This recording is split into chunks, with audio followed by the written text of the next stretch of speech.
افلا یتدبرون القرآن، تدبر قرآن، مولانا امین احسن اصلاحی۔ سورۃ الصف، آیات 1 تا 9، حصہ دوم۔ اعوذ باللہ من الشیطان الرجیم، بسم اللہ الرحمن الرحیم۔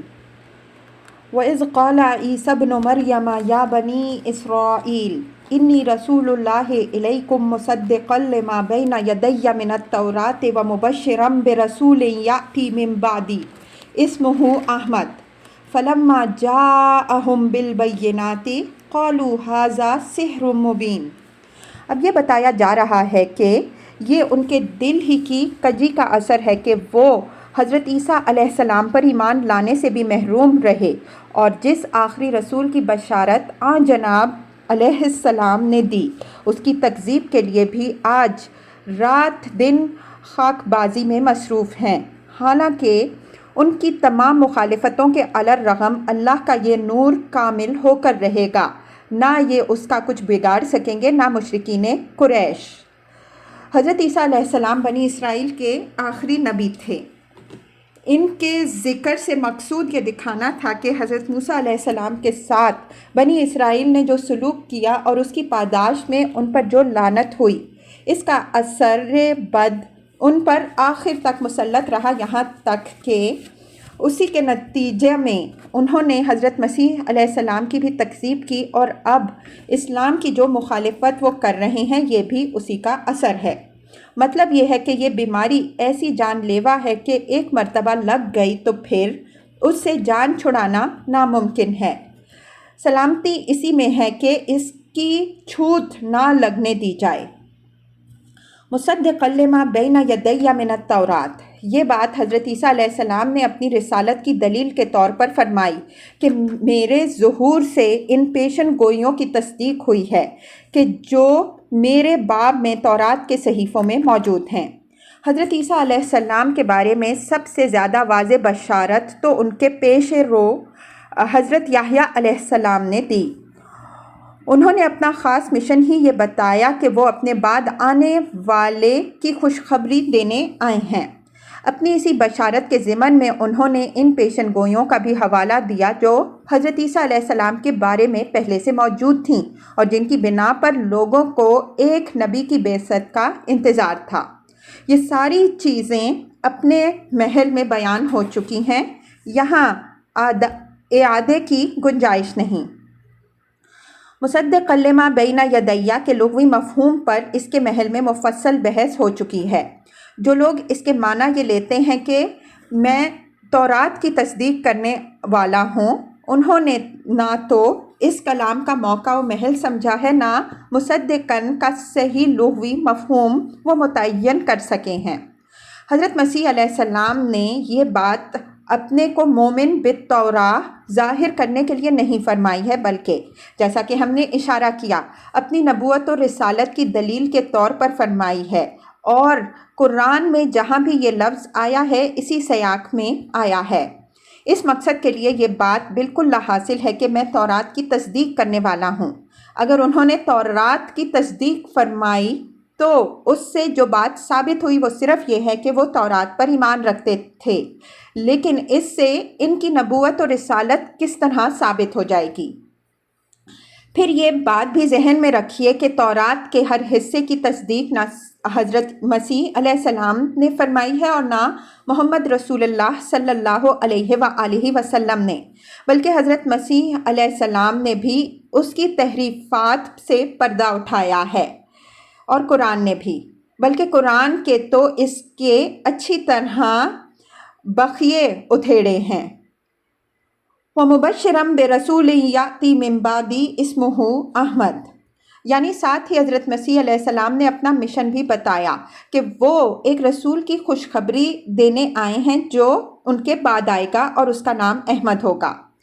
جہاں تک اس رسول کی پیشن گوئی کا تعلق ہے وہ تو سیدنا ابراہیم علیہ السلام کے زمانے سے چلی آ رہی ہے، جس کا ذکر اگلی سورہ میں بھی آ رہا ہے۔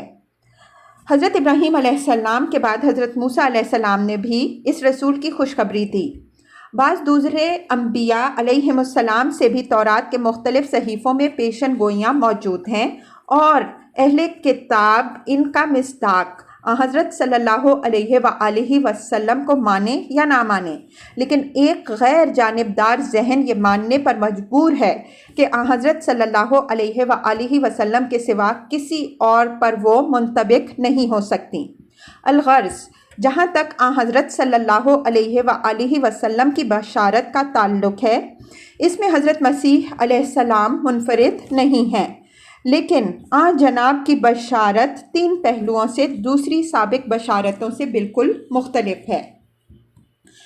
ایک یہ کہ آپ نے اس بشارت کو اپنا ایک ضمنی کام نہیں بلکہ اپنی بعثت کا خاص مقصد اور مشن بتایا ہے۔ دوسرا یہ کہ آپ نے اس کے ظہور کا زمانہ بھی بالکل قطعی طور پر متعین کر دیا ہے۔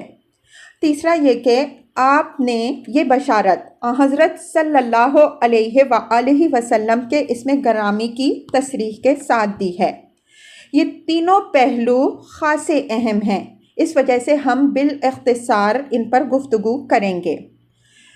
پہلی بات یعنی حضرت مسیح علیہ السلام کا حضرت صلی اللہ علیہ وآلہ وسلم کی بشارت پر مامور ہونا ان کے الفاظ مبشرم برسول یاتی من بعدی سے بھی واضح ہے، لیکن اس سے بڑی دلیل خود اس صحیفہ کا نام ہے جو ان پر نازل ہوئی۔ لفظ انجیل بلا اختلاف یونانی ہے جس کے معنی مسلم طور پر بشارت کے ہیں۔ سوال یہ ہے کہ تمام آسمانی صحیفوں میں یہی صحیفہ خاص طور پر اس لفظ سے کیوں موسوم ہوا؟ عیسائی ممکن ہے نجات سے متعلق اپنے من گھڑت عقیدے کی بنا پر اس کی توجیہ یہ کریں کہ یہ بنی آدم کے لیے نجات کی بشارت ہے، لیکن یہ توجیہ بالکل طفلانہ ہے۔ نجات سے متعلق جو عقیدہ پال نے گھڑا ہے، اس کی کوئی الٹی سیدھی دلیل پال کے لایعنی علم کلام میں ہو تو ہو، لیکن ان انجیلوں میں اس کی کوئی کمزور سے کمزور دلیل بھی نہیں ہے۔ انبیاء علیہم السلام کا مشن جس طرح بشارت رہا ہے اسی طرح بلکہ کسر زائد انذار بھی رہا ہے، اور یہ دونوں فرض جس طرح ہر نبی نے انجام دیے اسی طرح حضرت مسیح علیہ السلام نے بھی انجام دیے۔ انہوں نے ایمان لانے والوں کو فوز و فلاح کی بشارت بھی دی اور کفر کرنے والوں کو دوزخ سے ڈرایا بھی۔ پھر کوئی وجہ نہیں تھی کہ ان کے صحیفہ کا نام مخصوص طور پر بشارت یعنی انجیل ہی ہوتا۔ البتہ اس نام سے موسوم ہونے کی یہ وجہ ہو سکتی ہے کہ حضرت مسیح علیہ السلام کا امتیازی وصف اور خاص مشن تھا ہی یہ کہ وہ اپنے بعد آنے والے آخری رسول کی بشارت دیں۔ اس مشن پر وہ اللہ تعالیٰ کی طرف سے مامور کر کے بھیجے گئے تھے۔ اس وجہ سے ان کے صحیفے کا نام ہی بشارت یعنی انجیل ہوا کہ نام ہی سے آپ کے مشن کا اظہار ہو، اور یہ نام قیامت کے دن عیسائیوں پر حجت بنے کہ جس کی بشارت دینے پر وہ اللہ تعالیٰ کی طرف سے مامور ہوئے اس پر ایمان لانے سے خود محروم رہے، اور سیدنا مسیح علیہ السلام کی کنواریوں والی تمثیل ان پر صادق آئی کہ رات بھر تو وہ شمع جلائے دلہا کا انتظار کرتی رہیں، لیکن جب دلہا کے آنے کا وقت ہوا تو ان کی کپیوں کا تیل ختم ہو گیا اور وہ سو رہیں۔ انجیلوں کا تدبر سے مطالعہ کیجیے تو معلوم ہوگا کہ ان کا خاص مضمون آسمانی بادشاہت کی بشارت ہے۔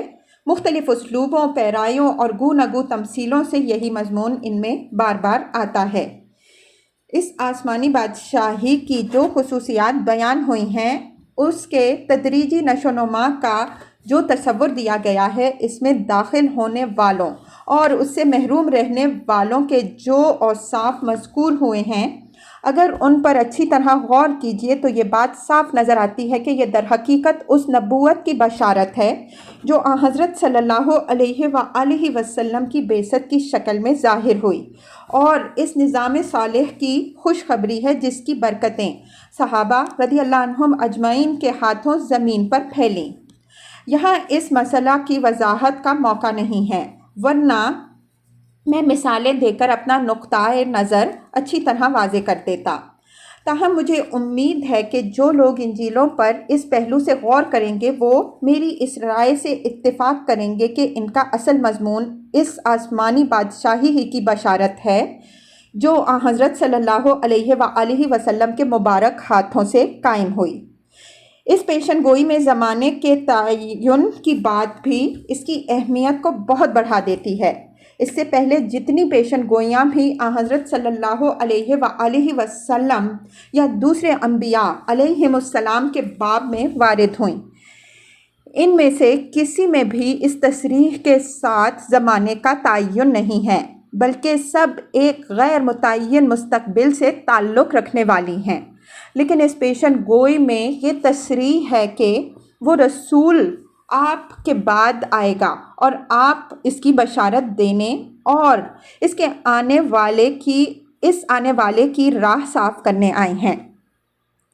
اب سوال یہ ہے کہ سیدنا مسیح علیہ السلام کے بعد وہ کون شخصیت اس پوری دنیا میں ظاہر ہوئی ہے جس پر وہ صفات یا وہ تمثیلات منطبق ہو سکتی ہیں جو آن جناب علیہم السلام نے اس کے باب میں یا اس کے ہاتھوں قائم ہونے والے نظام سے متعلق فرمائیں۔ ضد اور ہٹ دھرمی کی بات اور ہے، لیکن واقعہ یہ ہے کہ اس کے جواب میں محمد رسول اللہ صلی اللہ علیہ وآلہ وسلم کے سوا کسی اور کا نام نہیں لیا جا سکتا۔ اگر عیسائی یہ نام نہیں لینا چاہتے تو پھر انہیں انجیلوں سے بھی دستبردار ہو جانا چاہیے۔ آخر وہ کب تک ایک ایسی بشارت دیتے رہیں گے جس کا کوئی مصداق 2000 سال میں ظاہر نہیں ہوا؟ مسئلہ کا تیسرا پہلو بھی نہایت اہم بلکہ سب سے زیادہ اہم ہے کہ حضرت مسیح علیہ السلام نے حضرت صلی اللہ علیہ وآلہ وسلم کی بشارت نام کی تصریح کے ساتھ دی ہے۔ نام کی صراحت کے ساتھ اس پیشن گوئی کا ظہور میں آنا اس بات کی دلیل ہے کہ اللہ تعالیٰ نے چاہا کہ اس میں کسی قسم کا خفا نہ رہے، بلکہ ہر چیز اس طرح کھل کر سامنے آ جائے کہ جو لوگ اس کا انکار کریں ان کی ہٹ دھرمی بالکل بے نقاب اور ان پر اللہ کی حجت اچھی طرح قائم ہو جائے۔ لیکن ناموں کے اوپر تحریف کرنے والوں نے جو قیامت ڈھائی ہے وہ سب سے زیادہ دردناک ہے۔ انہوں نے یا تو ان ناموں کا حلیہ اس طرح بگاڑا کہ ان کی اصل صورت معلوم کرنے کا کوئی امکان ہی باقی نہ رہ جائے، یا ان کا ترجمہ اور پھر ترجمہ در ترجمہ کر کے ان کو حقیقت سے اتنا دور کر دیا کہ ان کی تحقیق کی کاوش جوئے شیر لانے کے مترادف بن گئی۔ کی مثال کے لیے ہم مروہ اور بکہ کو پیش کرتے ہیں۔ یہ دونوں نام تورات میں آئے ہیں۔ مروہ وہ قربان گاہ ہے جہاں حضرت ابراہیم علیہ السلام نے حضرت اسماعیل علیہ السلام کی قربانی پیش کی، اور بکہ یعنی مکہ وہ مقام ہے جہاں حضرت ابراہیم علیہ السلام نے حضرت اسماعیل علیہ السلام کو بسایا اور جن کی ذریت سے ایک رسول کی بعثت کی دعا فرمائی۔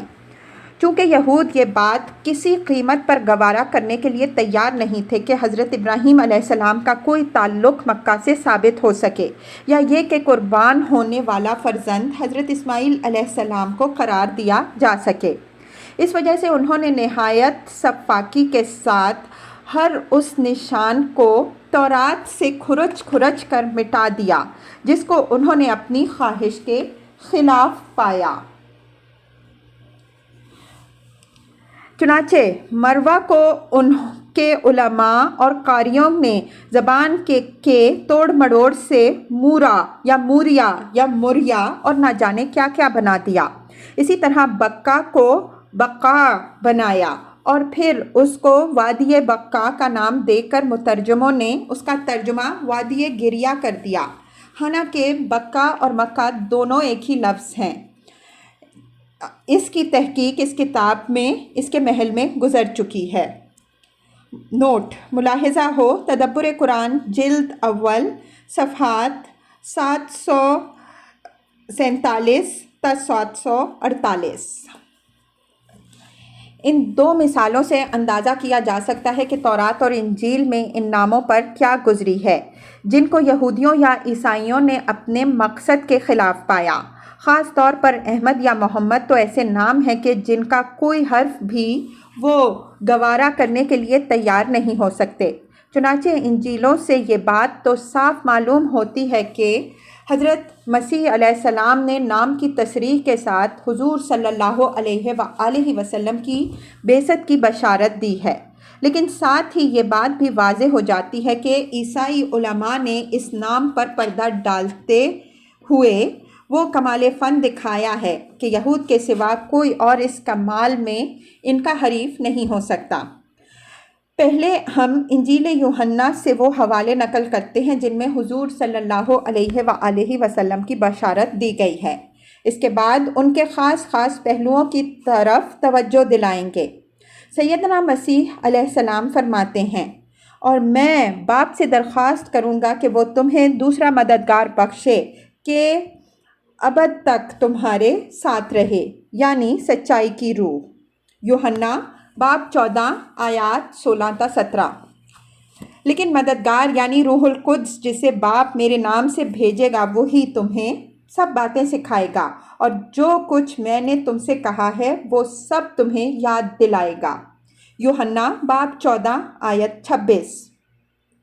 اس کے بعد میں تم سے بہت سی باتیں نہ کروں گا کیونکہ دنیا کا سردار آتا ہے اور مجھ میں اس کا کچھ نہیں۔ یوحنا باب 14 آیت 30۔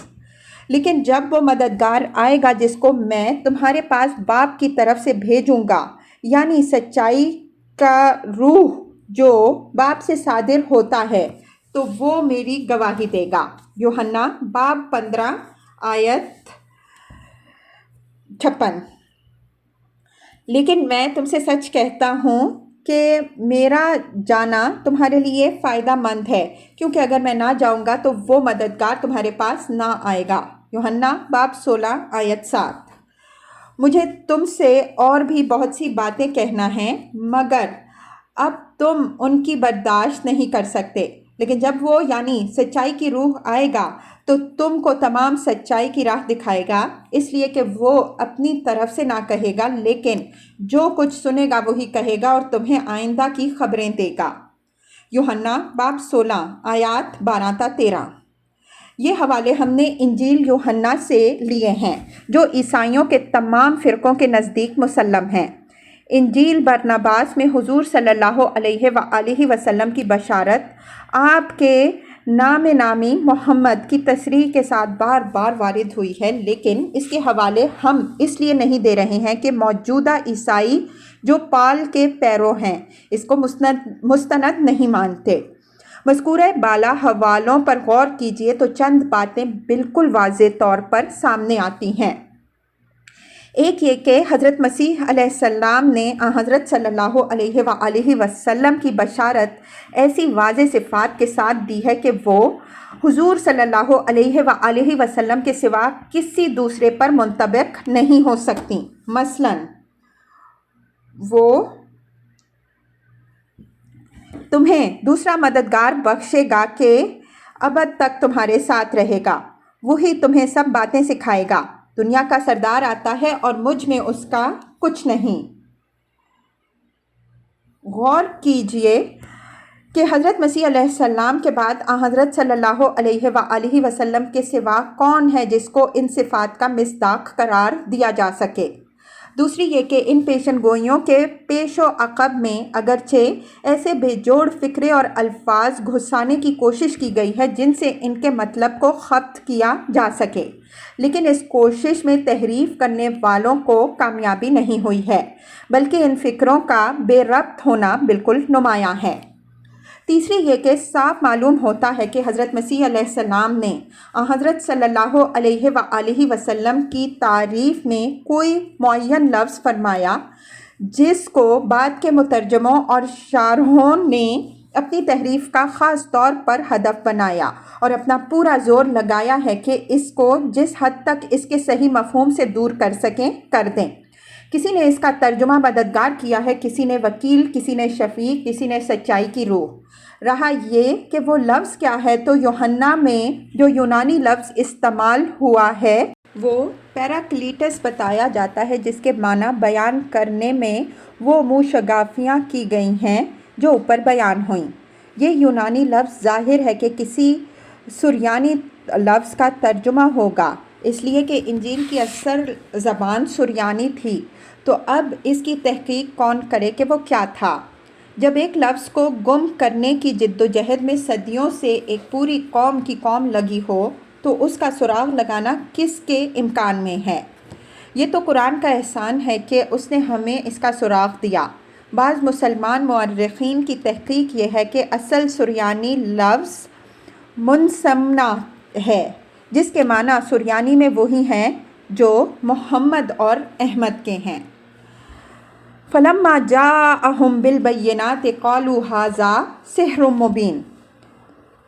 جاء کے فاعل حضرت عیسیٰ علیہ السلام ہیں، یعنی وہ سابق پیشن گوئیوں کے مصداق اور اپنے بعد آنے والے رسول خاتم کے مبشر بن کر نہایت کھلے ہوئے معجزات کے ساتھ جب آئے تو یہود کے دل اس طرح کج ہو چکے تھے کہ انہوں نے آپ کے تمام معجزات کو جادو قرار دیا اور آپ کی تکذیب کر دی۔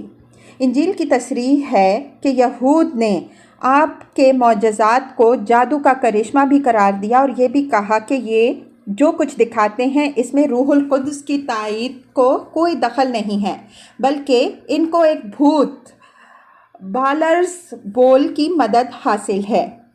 بعض لوگوں نے جاء کا فاعل حضرت صلی اللہ علیہ وآلہ وسلم کو قرار دیا ہے، لیکن یہ سیاق و سباق کے بالکل خلاف ہے۔ یہاں اس فرق کو بھی ملحوظ رکھیے کہ حضرت موسیٰ علیہ السلام اور حضرت مسیح علیہ السلام کے انداز خطاب میں نمایاں ہے۔ حضرت موسیٰ علیہ السلام نے تو بنی اسرائیل کو یا قومی سے مخاطب کیا، لیکن حضرت مسیح علیہ السلام نے ان کو یا بنی اسرائیل سے مخاطب کیا۔ اس کی وجہ ظاہر ہے کہ قومی تعلق نہ آپ کا بنی اسرائیل سے تھا اور نہ کسی اور قوم سے، بلکہ آپ عیسیٰ ابن مریم تھے۔ قرآن نے خطاب کے ان باریک پہلوؤں کو بھی ملحوظ رکھا ہے۔ وَمَنْ أَظْلَمُ مِمَّنِ افْتَرَىٰ عَلَى اللَّهِ الْكَذِبَ